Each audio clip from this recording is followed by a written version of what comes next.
This is Pathway to Recovery, an SA Lifeline Foundation podcast featuring hosts Tara McCausland, who is the SA Lifeline Executive Director, and Justin B., a sex addict living in long-term recovery. We have conversations with experts and individuals who understand the pathway to healing from sexual addiction and betrayal trauma, because we believe that recovering individuals leads to the healing of families.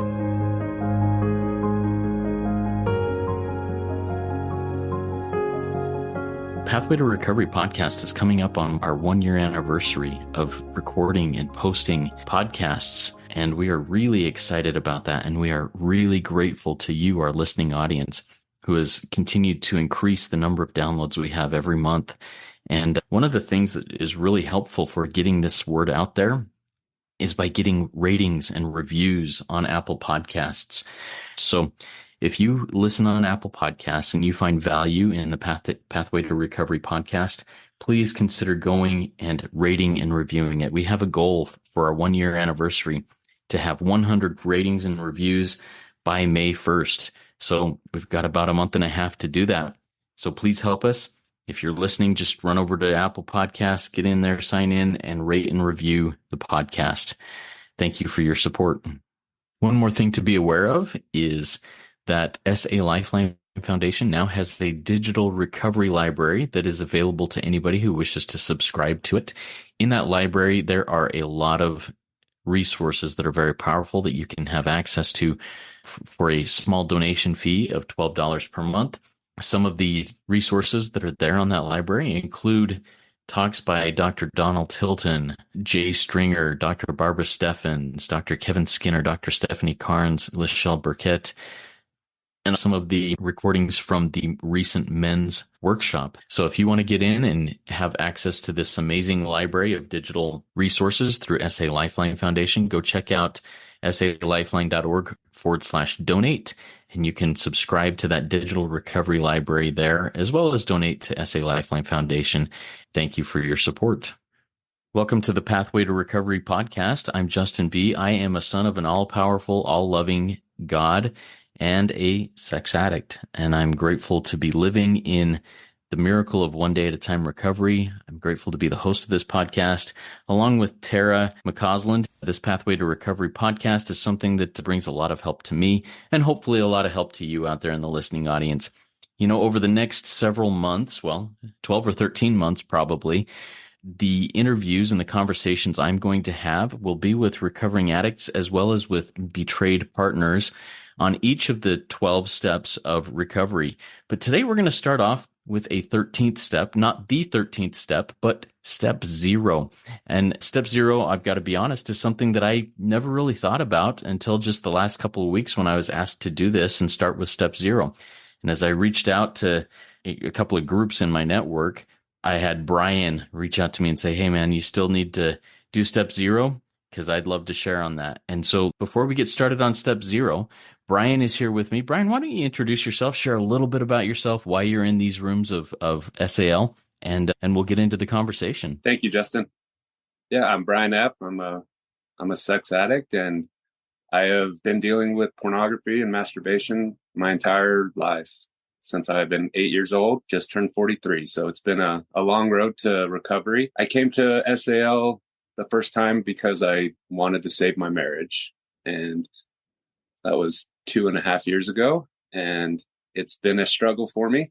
I recently had another episode of being caught and discovered, and so brought me back to SAL. This is a different round for me. I feel like it's going to be a little different this time, so I'm excited. Thank you, Bryan, for sharing that. I mentioned in the opening that I really hadn't heard much, learned much, knew much about a concept of step 0, or at least a formal concept of step 0, until the last little bit as I've been reading a little bit more about it and trying to dig in. And as I've read into it, I've realized, oh yeah, step 0 is what got me into the rooms in the first place. Before I talk about what I've learned about it, Bryan, why don't you share what your understanding of step 0 is right now? So my understanding right now of step 0 is building the community, building a connection with the men in the groups, reaching out, finding members of the groups that I can connect with on a deeper level than just a weekly meeting. And I really had no concept of step zero prior to about a month ago. And I started asking when I heard about step zero and people mentioning it in groups.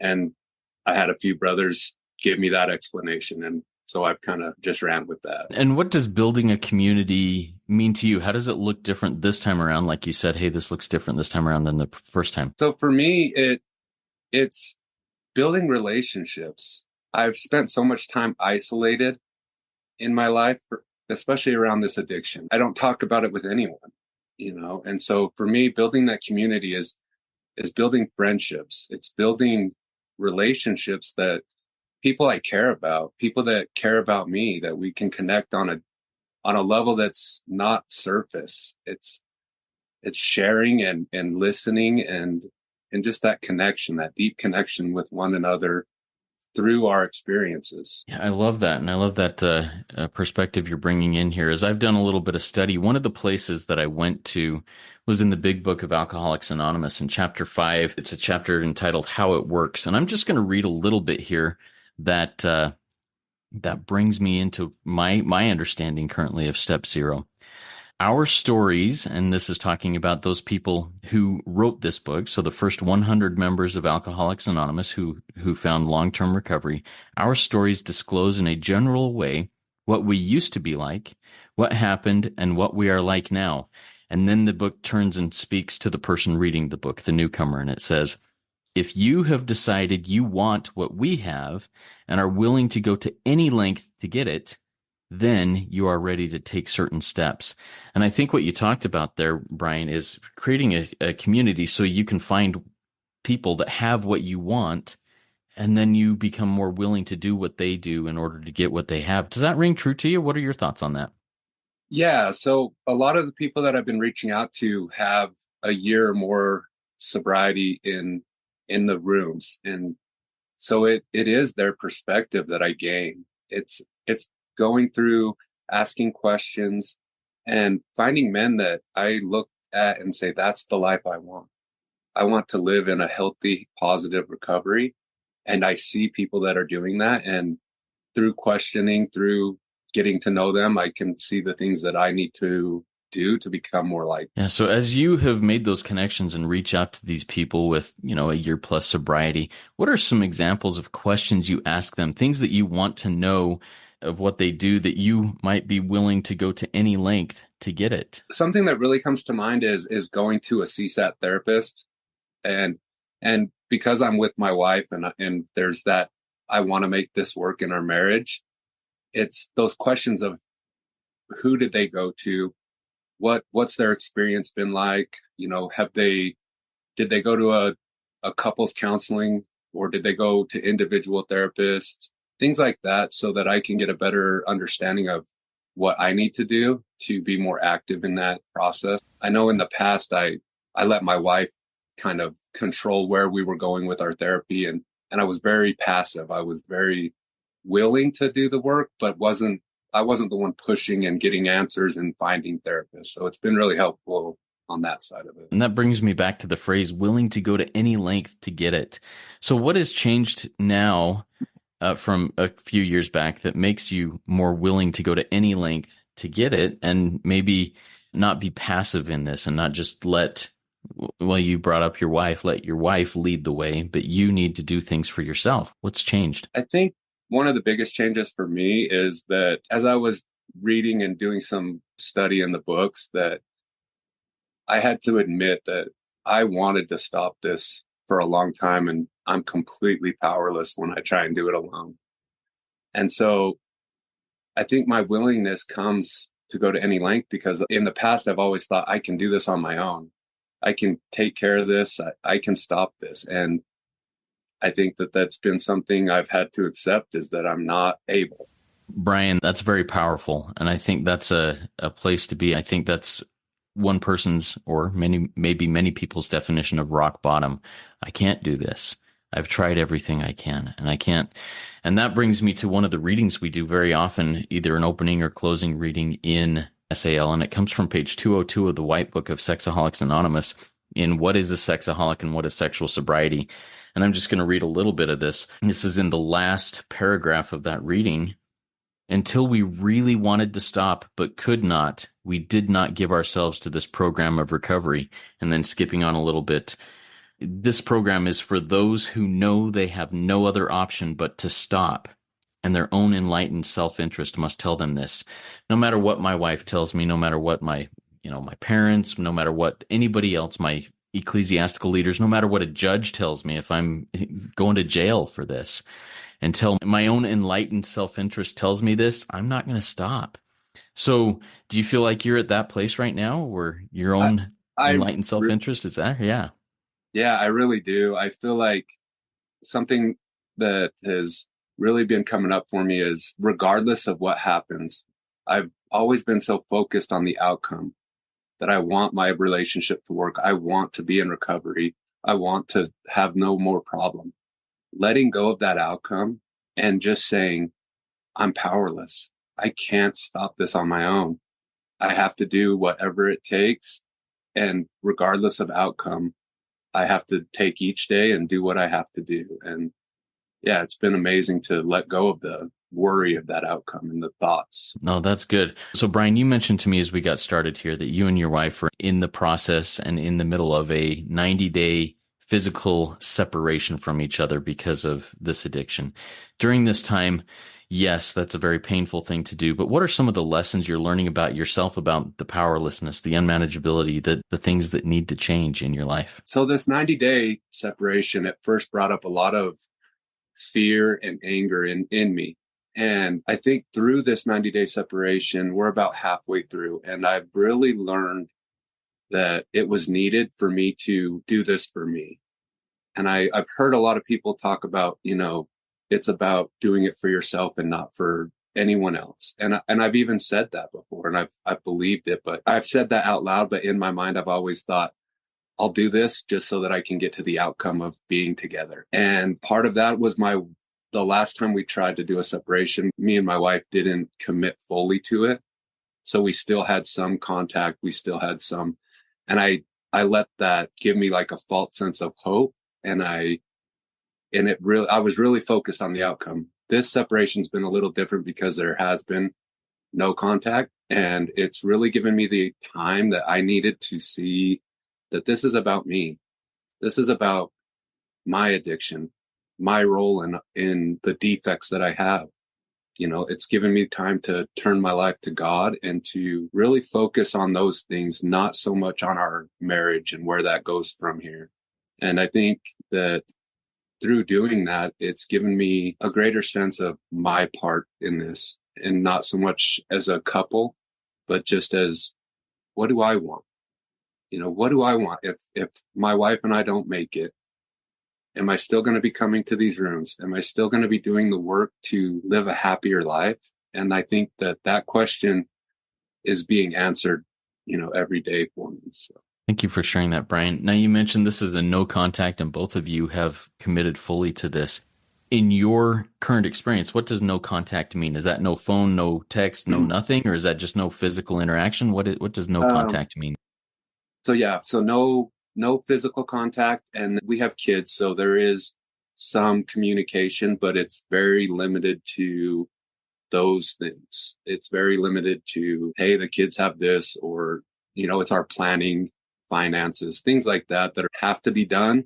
But other than that, there's no, if we get to a point where we text too much, we'll shut it down and say, hey, that's past our boundary. And then we just shut the conversation down. So. Mm. And in this process, you mentioned that you are spending time with your higher power, with God, trying to figure out, okay, what is it that really I need to learn here? What is it that I really want moving forward? How is this going to look? And really giving that over to God. In that process, I mean, you said you're about halfway into it. How has your relationship with your higher power, with God, changed in the last 45-ish days and halfway into this? Trusting in his will. As I pray, as I go through my day, and as I journal about my prayers, I've really found that he will take care of the outcome. if I trust in his will and am honest. As long as I'm honest in everything I do, I've really got this sense of peace from the outcome. I've just found so much peace from allowing him to take over. And just the only thing I have to do is be honest. And that brings such peace to me. Yeah, and that honesty is such a key part. In recovery, they talk of 3 essential pieces of recovery. Honesty is one of them. Willingness is another one, and open-mindedness is the other. So those 3 are key and essential to recovery. As you are learning and practicing rigorous honesty, radical honesty, how is that changing your perspective of how things are in life? How is that allowing you to see things maybe more clearly? I think it's in little ways where I'm seeing positive outcomes as I'm being honest, as I'm having validation from the way situations have turned out and the way that my life is going, the peace I feel through being honest, through connecting with other people and talking about my story. And it's almost as if God is just giving me little bits at a time of like, here, you had this fear, you expressed it, you talked to somebody about it, and here's the peace that you get from that. And it's almost just little bits of validation from God that as long as I do what he tells me or what I feel I need to do, he'll take care of the rest and the outcome will be positive. And I think through those situations, I'm gaining more trust, I'm gaining more faith, and it's really helping me. Yeah. And you mentioned the outcome will be positive. The outcome will be positive. What does that look like? I mean, have you already painted a picture of what a positive outcome will look like? Or are you throwing yourself at God and saying, whatever the outcome is, you've got a plan for it? For positive, I guess I mean more just like of a peaceful outcome for me. Like I'm at peace, regardless of what happens, I feel at peace. And I think that just comes from being honest. It's like, with my wife, if the outcome is a divorce, I know that I will walk away with my head like, hey, I was honest. I can take that and move forward versus I tried to manipulate the situation by lying, by doing all these old ways that I had, and it didn't work out. I would still walk around with the guilt that I know I was manipulating. And so I think for me, it's just that positive, peaceful feeling to whatever the outcome is. Man, that's powerful. Thank you for sharing that, Bryan. I know that in my own situation, if I were to be in your shoes right now, that would be a difficult place to come to. And I'm grateful that you are sharing that you were there and striving to remain there. How do you think that you'll be able to maintain that attitude and not get complacent or not get bitter if things don't go how you hope they do? And how can you keep that perspective moving forward? I think the stronger that I make my connection with God, the more that I put effort into that connection, I feel like that's what helps. That's what helps me not worry about that if things go bad, because I know that between me and him, nothing will. I feel like as long as I put that honesty out there, and I've had that feeling get like inside, like it's almost like he's speaking to me that way. Like, this is what I want you to do. Just be honest and you'll be at peace. And it really has taken a lot of that worry of like, what if this doesn't work out? How am I going to handle it? How am I going to stay on the path that I'm on if things go sideways or if things go south? And that's the answer I always get is, as long as you're honest, it'll be okay. And Bryan, thank you for sharing that. While this conversation that you and I are having are about you and your experience, I would also like to ask a little bit, without you speaking for your wife, about what she's doing in this process. Is she also working her recovery? Is she doing similar things in her life that's trying to put her connection with her higher power above everything and maybe growing together? Yeah, it's hard because I'm not sure exactly what she's doing. I do know that she is working on her recovery. I know that she's in groups, that she is trying to do her part in understanding all of her own trauma with this. and working through that. So I don't know details or specifics, but I know she has therapists and people that she leans on. Good. And does that bring you peace, knowing that she's also doing things on her end to try and heal? It does now. It does now. I'm going to dig there. Tell me, Yeah. tell me what you mean by that. Yeah. So for the longest time, that worried me, that she was going to these rooms with people, and I felt like I was going to be like bashed in a way as the betrayer, that she was going to get this, like, it was almost like a hate group to me, that she was going, and then they were going to just start talking about all the bad things that the partners have done to them. And then she would start talking about the bad things that I've done and the ways that I've treated her. And I felt like she would get so fed up, and all that anger and negativity would spread into our relationship. That was before. I think now I have a sense that she is getting peace from that she's getting the fact that she's not alone. The same thing that I get out of groups and get out of connection is that I'm not alone in this, and that she doesn't have to be alone. And so my thought now is that she's getting hope and that she's getting peace. Yeah. And I think that goes back to how you defined your understanding of step 0 in this, and not speaking for her, not speaking for anybody else here. Maybe that's also something that is helpful in the betrayed side, that when a community is able to be found and connected with and willing to do, hey, this person looks like they're healing from the trauma they've experienced through the betrayal from their spouse. I want what they have, and I'm willing to do what they do. And I think that's just one more way to unify, or at least come closer together as couples. Do you have any other thoughts or maybe words of experience that you'd like to share with us? I would just say that I think it's important for both parties to do work. For my experience, it was the first time I went to SAL, I felt like I was the only one that had to do work. Like, I'm the one that has the addiction. I'm the one with the problem. I didn't truly understand all of the hurt that she was going through and all of the trauma that she was going through, that she really needed help and a community to help with that. And it wasn't until I started doing more research and learning more about the trauma that she has because of it, and how important it is for her to get help and heal. Because it's really hard for me to be that person that she gets healing from at first. And so I think for her to get healing, it's through community, the same way as it is for me. No, that's powerful. Thank you. So, Bryan, you've mentioned that some of the things you've been doing and working on, you've got qualified therapy, you've talked about radical honesty, you've talked about community. Are you working the steps with a sponsor? What does that look like now in the rest of the areas of recovery? Yeah, so I do have a sponsor right now that I'm currently working step 0. I'm currently just getting phone list, contacts. I'm making sure that I'm making daily phone calls, and I'm having weekly calls with him. And then we are going to start working on step 1. And I think for me, it's been so much better to have this slower process and to take time with each step. For me, last time I was in, I jumped straight to step 4. In a way, I really didn't, but in my mind, I was doing a disclosure to my wife with a therapist, and I skipped getting a sponsor. I skipped turning my will over to God. I skipped admitting that I had this problem that I couldn't control.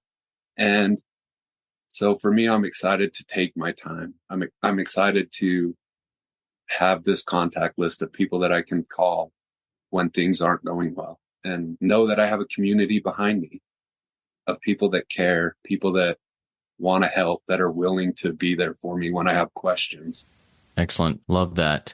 And as I was doing research on step 0, I came across something, and I'm going to read a little bit of this that I think you referenced there a little bit, and that I'd like to put out there as an invitation to others who are, maybe in that place of step 0. This is from a guy who was an Alcoholics Anonymous circuit speaker. His name was Joe. He carried a powerful message, and he passed away several years ago. But he used to use the term step 0 in his talks, and he said that this is when you have received the grace of God to stop acting out, but have not worked the steps yet. And then he goes on and he talks about how long can one stay sober without working the steps. And further, he says, I think relapse is when you are living at step 0 and the grace period runs out and the addict acts out again. So one of the things that I would like to encourage, and you're already doing this, Bryan, but I'd like to put this out there.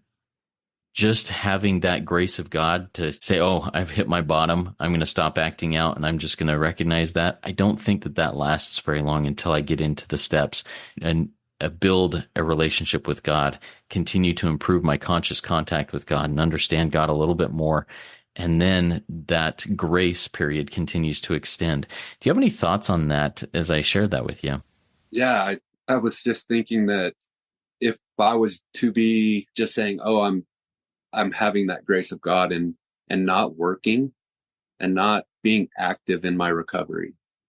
I know from past experiences that leads me right back to my addiction. For me, it's being very passive and it's not surrendering that.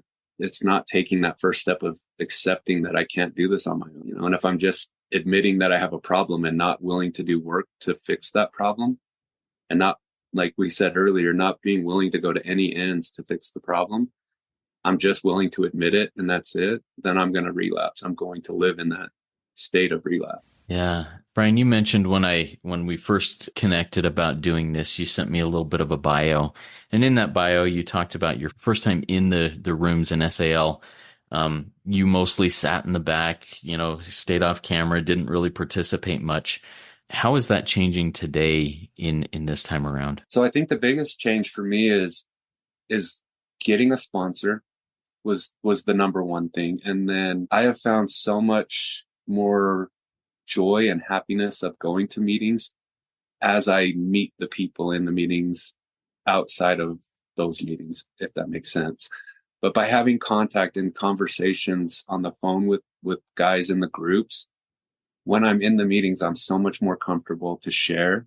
I'm so much more comfortable to give my opinion or my experience because I know the people on the other side of the Zoom call.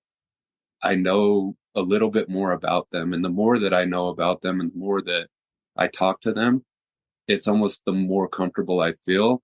So the more open and vulnerable I can be in the meetings. And then when I walk away from those meetings, it wasn't just like, well, I got on the meeting for an hour, that box is checked. I really feel that I had connection. I feel that I learned something. I feel that I shared with somebody something that I would never have shared in the past. Beautiful, beautiful. So before I get into a couple of closing questions, I've got one more question before I get into those closing questions. And that is, are there any other words of wisdom or any other things that you think we should touch on about step 0 that we have not yet talked about? I just think that it's so important to realize that isolation for me kept me in my addiction. And that through connection and through openness and gaining friendship, it makes the biggest difference for me right now. Love it. All right. 2 quick questions merged into one. What bits of advice from your own experience, strength, and hope would you give to the newcomer coming into an SAL meeting or any other 12-step meeting for the first time? And what bits of experience or maybe a request would you have to somebody who's been in the room a long time and maybe fizzling out? I would stay in the parking lot. I have found that those parking lot meetings, whether, the first time I went to a meeting this time through the SAL program, I stayed in the parking lot. That's where I got my sponsor. That's where I learned through asking questions how to get a sponsor. I didn't know how to reach out and get a sponsor. And through that parking lot meeting, I found the answer. I've also seen that through those parking lot meetings, the newcomer that stays gets a lot more information from that part of it. I think the groups do a great job of explaining it whenever there's a new member. But I think that if those new members stay into the parking lot, they will get so much more out of it. It's the place where you can ask questions and find answers. And for the people who may be fizzling out, it might just renew that spirit or that this is what it's about. It's about connecting. It's about, enjoying the groups and enjoying those friendships. And so I think sometimes in groups we get, a little bit checklist, I think, sometimes. And I think those parking lots kind of break that up. Love that advice. I love just stay in the parking lot. Good stuff. And for those who are like, hey, what the heck's a parking lot meeting? So after a meeting closes, people hang around, whether it be on Zoom, whether it be in person. Some people hang around and just talk, ask questions, answer others' questions that come to mind, and just go deeper into things where it's a less formalized setting. There's crosstalk allowed. There's all sorts of stuff where you can just jump in and say, man, explain that deeper. I'm lost. I want to understand more. It's a good place. So great advice, great experience, strength, and hope, Bryan. I really appreciate you being willing to share that with us. Like I said earlier, step zero was a concept that I had never put my head around until recently. And Bryan, you're helping me do that. I'd never thought of it this way, but you're talking about making connection, recognizing that I can't do this on my own and that I can become willing to do what other people have done to get what I want is really powerful. Thank you for your time and your willingness to share. And if you wouldn't mind joining with me, taking us out with the SAL 12-step closing remarks here about work it, you're worth it. You good with doing that with me? Yeah. Yep. All right, everybody. Keep coming back. It works. When I work it. So work it. You are worth it. Work it. Work it. Thanks for joining us. We invite you to subscribe to this podcast so that you don't miss new episodes. And while you're at it, will you please leave us a 5-star rating and review to help us spread the good news that healing from sexual addiction and betrayal trauma is possible. We invite individuals who are struggling to join our virtual or in-person trauma-sensitive 12-step meetings. Meeting times and locations can be found at sal12step.org. You can find quality education at salifeline.org. And we hope that you will follow us on Instagram and Facebook. SA Lifeline is a 501c3 nonprofit organization, and we welcome donations. SA Lifeline, come heal with us.